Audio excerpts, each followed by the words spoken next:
Uh, I've been working for over 25 years, and I think LinkedIn have made a really big difference to how we hire people and increasingly how we develop it. So we really, really appreciate it, guys.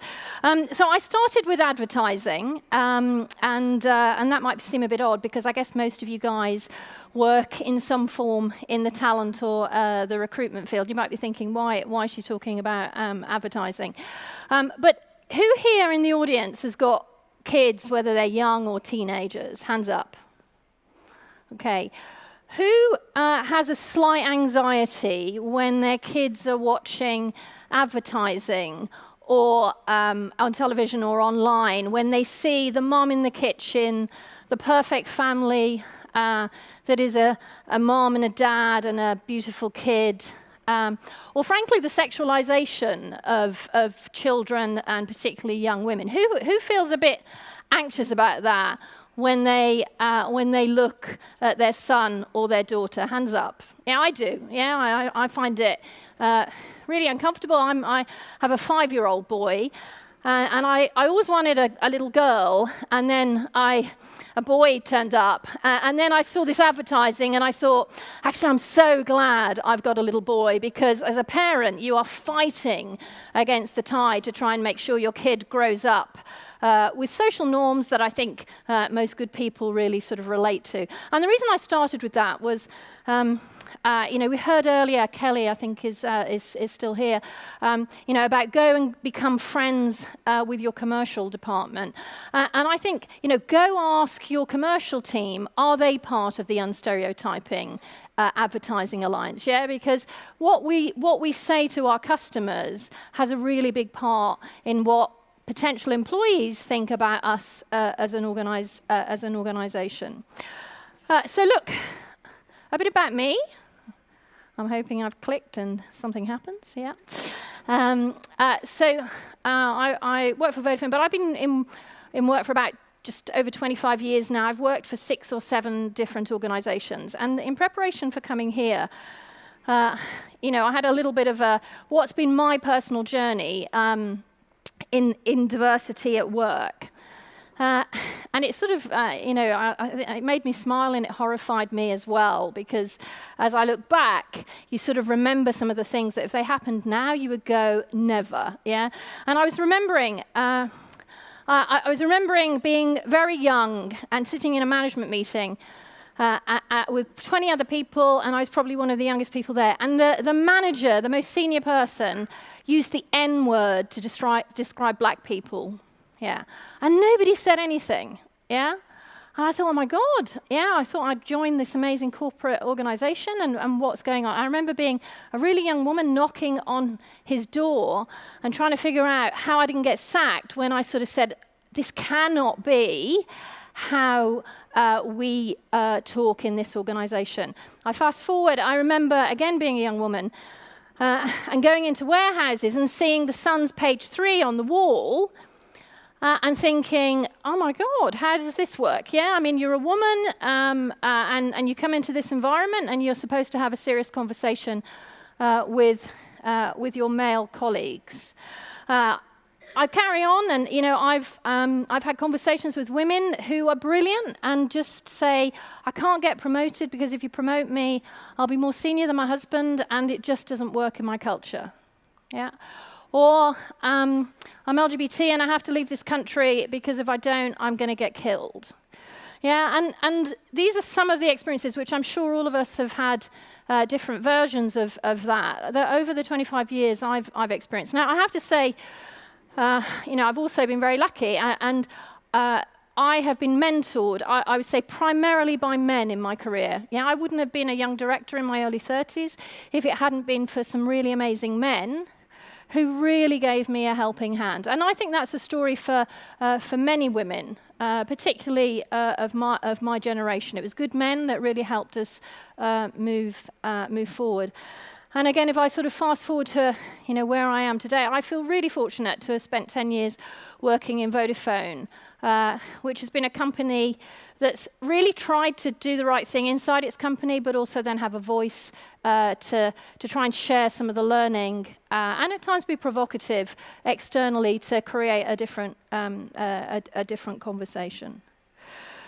So I'm going to talk about the 10-year journey that Vodafone's been on. We're sort of 10 years in, and it's a really pleasant surprise for us to be winning global awards now for diversity. When we started 10 years ago, we didn't we dreamed of the sort of awards that you can see up there, but you never really know what's going to happen on your journey. And I think the learning that I'll share, and we keep learning every day. Yeah, 3 things I think really stick out in terms of how we've gone from being a million miles from where we are today to I think where we are. So firstly, the tone from the top is just really critically important. Yeah, I just think you can't become a diverse, inclusive organization that's really trying to help people belong if the senior people in your organization really do not believe in it. But that's not enough, yeah? They've then got to use that belief to mobilize the organization and help people like us to sort of really bring some of these things alive, yeah? And people watch them very closely in the small actions that they take every day, say whether what they're saying is true or not. The second learning I think we've had is, dream big. And you might be sitting there saying, well, it's easy for her to say that she's in Vodafone, yeah? And Vodafone's a big brand and I'm not a big brand. But I think wherever you are, think about what your equivalent of dreaming big is. Yeah, when we started, we said, okay, we want to be the most empowering brand for women. We want to be the best employer for women. We want to be the best employer for LGBT. We were so not there, yeah? And I have 2 people in the diversity team, I have to say. I think they're super world class. And we have a tiny budget, yeah? So we are not, a big company with big budgets. Yeah, we're a big company with small budgets, but big dreams, yeah? And so your equivalent of those big dreams, find them and go share that story and inspire people to be on the journey with you. And then thirdly, the learning for us has been about talking is good. Yeah, being here and sharing stories, being in your organization and communicating is good. But you've got to do real stuff. Yeah, you have got to light fires. Some of those are big fires, some of those are small fires. But if you're not really doing real things, then it's a whitewash. Yeah, you talk a good game, but your numbers don't increase, your culture doesn't change. So those have been the 3 really important lessons for us. And when we started, oddly, we started with what were our beliefs. And you might sort of say, well, why do you start with beliefs when you're talking about diversity and inclusion? And the reason we sort of started there was that most diversity and inclusion decisions happen in micro moments, yeah, when no one else is around to see what you are doing. And it's very, very difficult to legislate for every scenario. So our view was, let's create some beacons, some guiding principles that hopefully then allow people to do the right thing. So I'm going to really quickly talk about the 5 that we have. Diversity and inclusion is good for business and the right thing to do. Again, I'll be really upfront. We spent 0 time justifying why diversity was the right thing to do for business. We've just never been an organization that felt we had to do that. And we have spent much more time saying, look, it's really the right thing to do. Because the reality is, if it wasn't the right thing to do, would you not do it? Yeah, and if I take LGBT, we work in markets, in countries where actually it's against the law to be LGBT. Yeah, so in that market, in that country, should we not be an advocate for LGBT? Yeah, because it definitely is tough for us to do that from a business point of view. So our position has always been, you do it because it is the right thing to do. Individuals own their career careers, role models, allies, mentors, leaders, and Vodafone can inspire and support. And again, it was great hearing Kelly talking about who's responsible for stuff, yeah? And slightly different subject, but I think a similar principle here. You know, our position was actually, we're not a nanny state, yeah? We don't control people. As individuals, we all have to be accountable. But for sure, we need a helping hand. Yeah, most of us would not be where we are without a helping hand. And a really nice example for me when I looked at some of the data on, we've appointed, of our 26 CEOs in the last 2 years, 12 new CEOs. And 30% of those have been women. And for sure, if our CEO had not held open a door to make sure those women were putting themselves forward and were being taken seriously, I'm not sure 30% of the appointments would have been female. Yeah? So a really very practical example of holding a space to allow people to be brilliant. Yeah? And that's not just women, LGBT, people with different cultural backgrounds, etc. Thirdly, appointments are always based on merit, with equal pay without discrimination. I don't know about you, but we have lots of conversations about, you know, as a woman, I don't want to get a job because I'm a woman. Yeah, I want to get a job because I'm brilliant. And as a man, you know, are women getting jobs because they're women? And how can that be fair? Yeah, and so we just really wanted to sort of call that out. And we're really very, very careful to keep that equilibrium inside the organization, feeling very, very fair. Because the minute you look like an organization that makes appointments based on diversity, not on merit, I think you lose most of your organization, both women and men. Yeah. In terms of pay, we've measured pay equity for over 7 years now. Yeah. So before, you know, we needed to, and we lit fires. We took action where there was not pay equity on the journey that we have been on. I'm waiting for a. Oh, okay. All diversities must matter. If we are all to be truly inclusive, gender, culture, race, skills, age, LGBT, disability. And again, it sort of sounds really obvious to say it. And the one in there that I think is difficult probably for any global organization is LGBT. Yeah, and of course, if you sort of say it then goes into your policies, it's how you communicate, it's what gets seen about your organization across the whole world. And for us, we really sort of said, okay, how can we be a global organization that stands for LGBT in countries where it is illegal? And for us, that came down to then the embassy model, which is, okay, you can't change a country, but within your walls, you can create a safe place to allow people to be who they want to be. And finally, probably one of the most controversial, leaders have a positive intent. They must be aware of unconscious bias. You know, this one's difficult, and it's probably got more difficult for me in the last 12 months than maybe previously, with the whole Me Too stuff that's out there. You know, the stats that, in part, we've researched about 1 in 4 women are victims of domestic abuse. And sort of when you see those numbers and you hear all the stuff, you sort of say, well, how do you square that? Yeah, how do you sort of think that most men are pretty good when all of this is coming through? But I still believe that that is the case. Yeah, and I still absolutely believe that the only way you make progress is having a positive attitude about we will get there by collaboration, not by divide and conquer. Yeah, and I think if you look at the civil rights movement, the reality is that black people got a punch through because really reasonable, good, white middle-class people said, enough, yeah, we're not okay about this anymore. And I was really supportive of us joining He for She, yeah, the UN movement, which I think is a great example of men and women, good men standing with women to try and do the right thing. And I think we have a lot of good men that help us move the agenda forward, and a lot of good people that help us move agendas like LGBT forward, and we really need to embrace that. So Vodafone probably, in the early days, was most famous for the work that we did in women. And our approach that we took was not a sort of the HR does its stuff and the commercial function does its stuff. We said, actually, no, that really isn't what's going to get us real punch through. What we need to do is work cross-functionally, and we need to get a strategy for this that touches all the work that we do.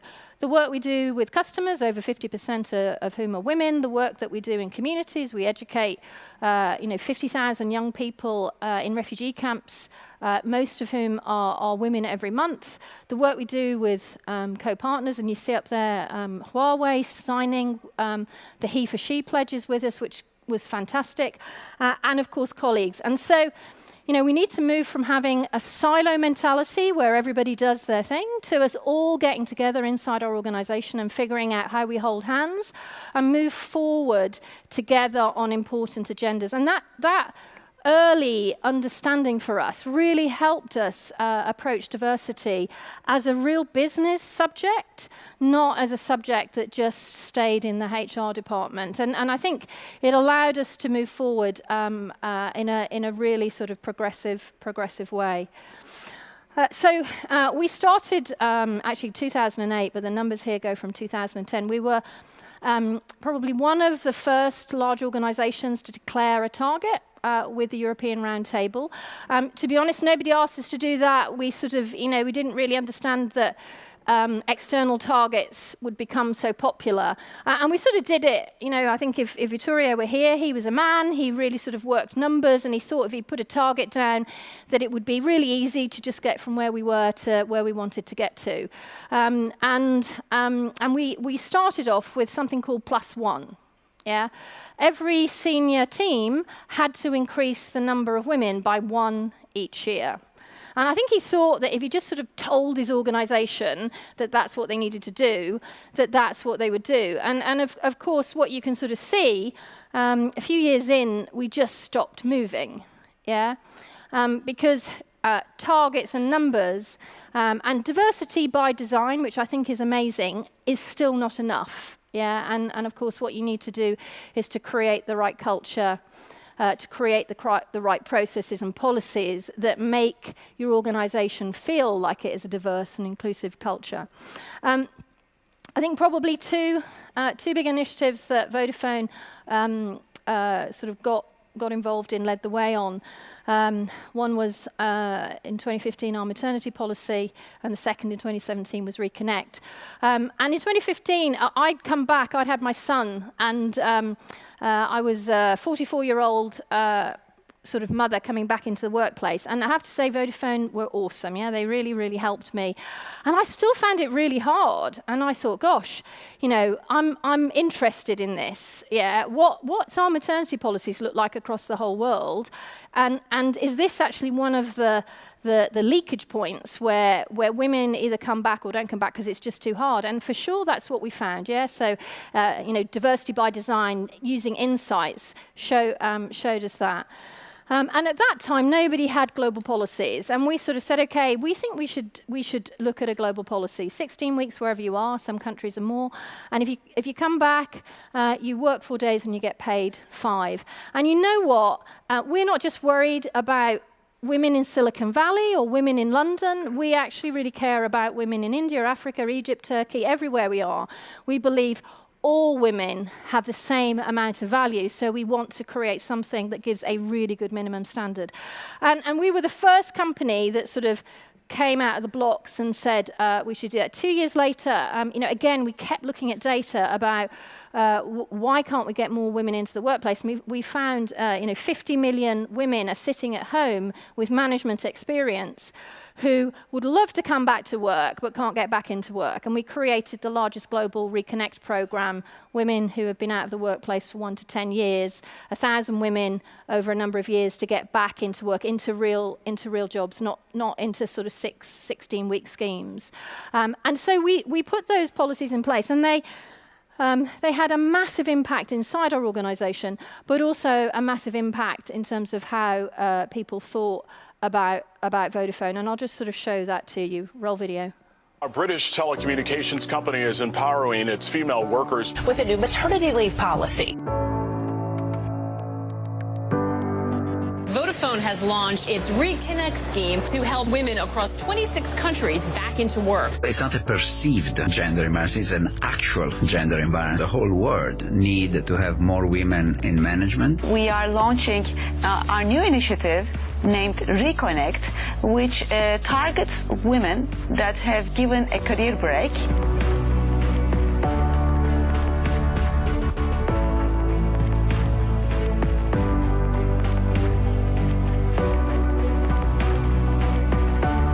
As a working mom, I'm happy that I was reconnected by Vodafone. I was able to transition from not only a different industry into Vodafone, but from a career break into Vodafone. 75% of the women who have given a career break actually want to come back, but they don't know how to come back. Vodafone is trying something new when it comes to getting more women to jobs in senior management. We think these programmes are good for business, good for women and good for the world at large. There are women who just think that if you lose your career momentum, it cannot be recovered. And actually, this is a waste for the society. It's unjust for them. This kind of initiative is very positive. So appreciate the fact that you're out there doing it and came on today to talk about it. Thanks.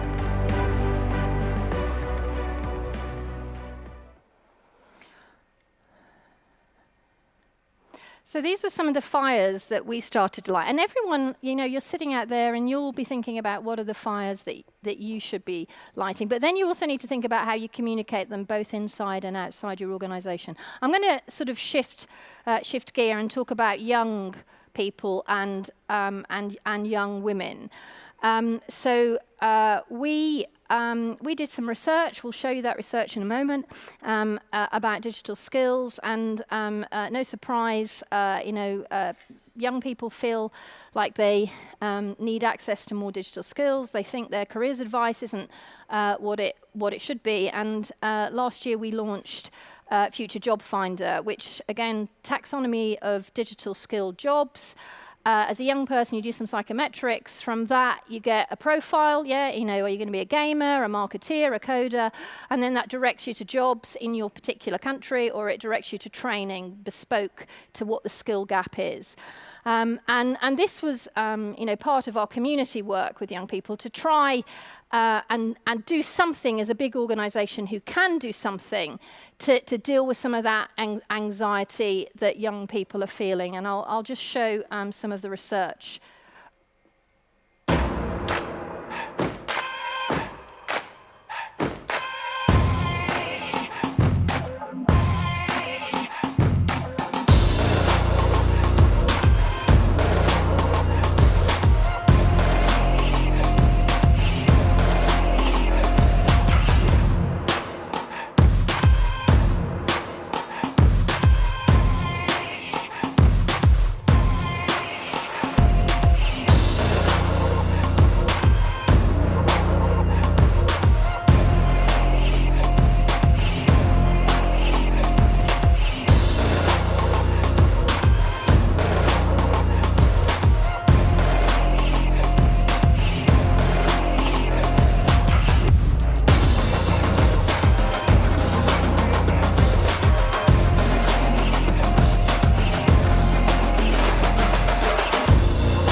So we did this research, and what was interesting coming back, focusing in on diversity. If we look at young boys, young men, 18 to 24, when we ask them what jobs do you want to have when you get into work, gamers, coders, YouTubers, yeah, and you think, okay, great. They're sort of building their careers for the future. And then we ask the same questions of young girls. Teacher, marketing, doctor, or nurse. Yeah, a close fourth was a YouTuber. When we got these results, we said, okay, great, people want to do something. Yeah, but if you sort of think about the future, you would really hope that more women were wanting to get into digital jobs. And so I think, we're all here as employers. It's super important that we double our efforts in the work that we're doing with young girls in STEM.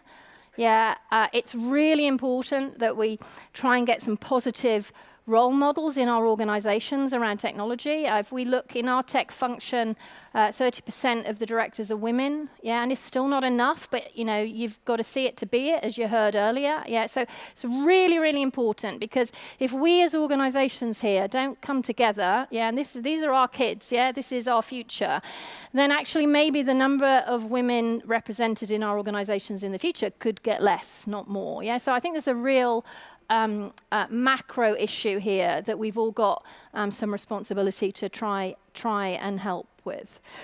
Right, I'm going to switch tack now. I've got two passions around diversity, women and LGBT. And maybe in latter life, maybe LGBT's even become one of my biggest passions. And people that know me sort of think that can't be the case, but I think that's probably true.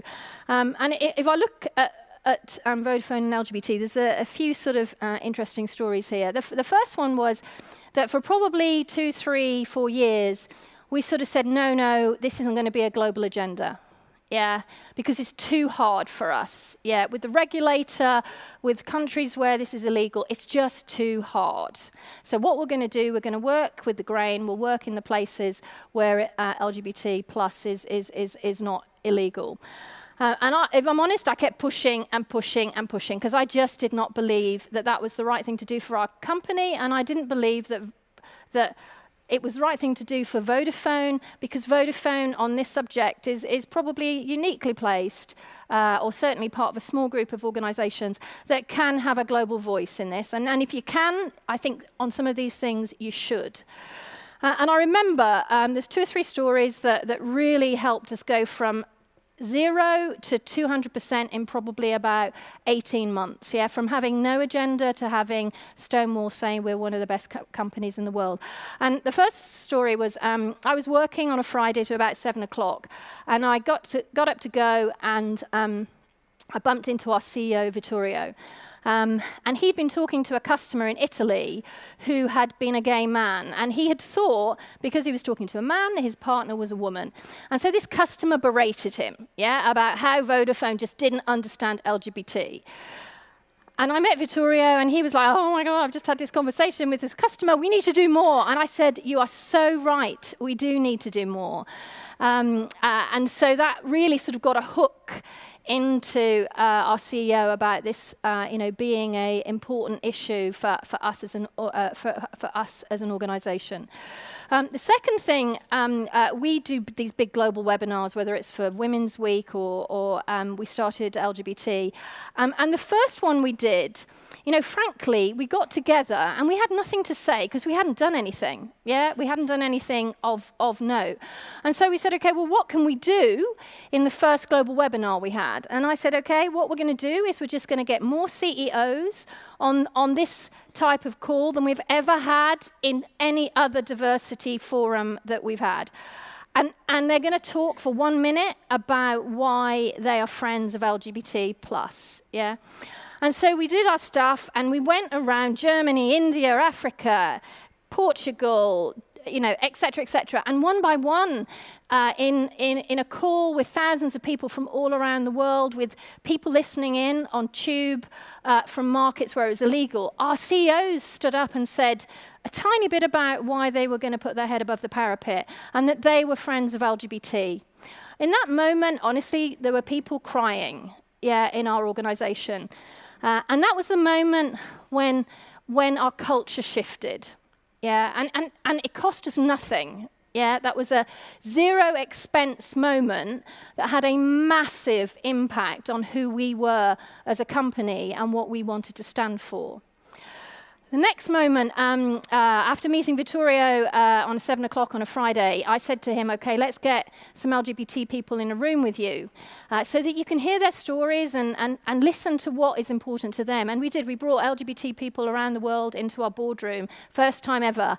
And it was probably the most powerful, the most productive meeting that I've ever been at with Vittorio. And he took notes, and at the end, he asked them, what is the one thing that I can do to help you? And they said lots of things, and we've implemented those things. But one thing they said, this year, Vittoria, we want you externally to speak at 2 events. Yeah? And he said, okay, and he wrote it down in his book, okay? And then we went behind the scenes and we said, okay, you've said it now, so you're going to do it.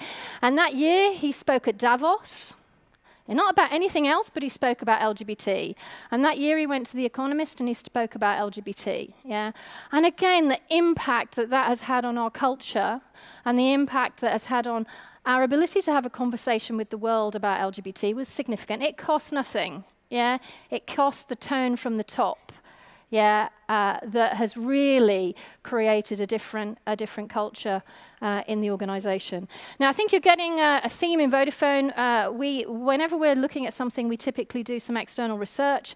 We were very interested in young people and LGBT, and we did research across I think 15, 16 markets to sort of figure out how young people felt about joining the world of work.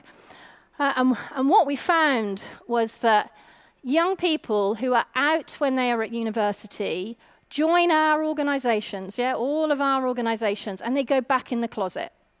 Yeah, imagine that, yeah? You were brave enough to tell your family probably, to tell all your friends, but then you join the corporate world and suddenly you go, oh, I can't do this, yeah? This is going to hold back my career. And that's like shocking. Yeah, in 2018, and there was no big difference between whether you're in the UK or whether you're in Portugal. Yeah, I mean, pretty much the numbers are a little bit lower in the Netherlands, but across the board in the Zone 1 countries, this was how the numbers came through, and we, we wanted to have a conversation with the world about this because we've all got to do something if this is going to change. And during Pride Week, this was a campaign we ran. If you can roll video.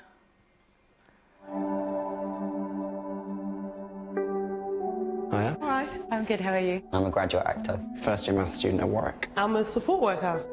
I'm a support worker. I am a singer, and I'm a singer and an actress. Pick up 1 brick if you've ever felt judged by colleagues in a workplace. Gonna go for it. Pick up 4 bricks if you've ever been physically threatened at the place of work for being who you are. Pick up your bag if you identify as heterosexual and cisgender. Pick up your bag if you identify as LGBT+. This.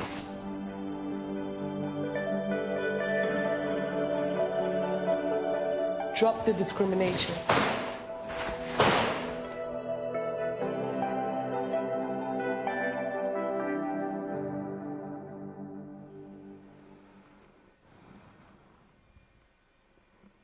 So just sort of finishing off, hopefully you found that useful. It's always difficult standing on stage talking about sort of, look, I've got some things to share, because to be honest, we've got more things to learn than to share still, even where we are now on our journey.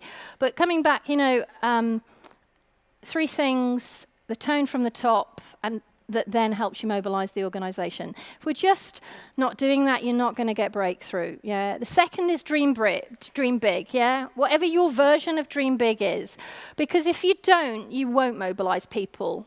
Yeah. Because this is so often in the discretionary effort box that if you do not win hearts and minds, people in those micro moments will just do nothing, or worse, do the wrong thing. So you've got to get people to believe that they are doing this for a positive reason. And thirdly, you cannot just talk about things, you've got to be doing things. Yeah, talking is good because, talking helps people rationalize it however they need to rationalize it. But practical actions every day, little things, hiring another woman, hiring another LGBT person, stopping a woman leave, just doing the things that all of us in this room have in our power, those sorts of actions, plus that happening in multiple places, really make a difference. And if I sort of finish, as someone in corporate life, I am a huge optimist. Yeah, I genuinely think that most of our organizations, the penny has dropped and people are trying to do the right thing. Yeah, medium, large organizations. I think it will be a slow burn, but I think we will keep moving forward on diversity, inclusion, and helping people feel like they belong. I think in very, very small organizations, and I was thinking of news agents and places that are perhaps a little bit less regulated, I think that's a tougher gig, because I think there are many, many micro inequities that are going on in some of those places. And it's very hard if you're a woman or an LGBT person in those environments and you don't have a choice about working anywhere else to put your hand up and go on social media and say, I'm not happy, So I think that's a tougher gig, And last night I was on the BBC iPlayer, which is anyone from the BBC, I love the BBC iPlayer, and I watched a little program, and it finished off with a stat, which was that last year 5 million women and girls were enslaved in the sex trade. 5 million, and my heart sank, because I thought, the world's a crazy place. There's some really bad things happening, and that's really, really difficult. I think small companies, it's harder to legislate. I think large companies, that means we really have a responsibility, if we're going to try and do something to make the world a better place, to stand up and be counted, because these are real things that affect real people. And I go back to, being the sort of 21-year-old that knocked on the door of the manager and saying it's not okay to use the N-word when you describe black people. I had no power in that moment. I could have lost my job. All of us here have way more power than that, So we have so much influence to be able to help this agenda move forward. So I hope you found that useful, and happy to chat in the breaks. Thank you.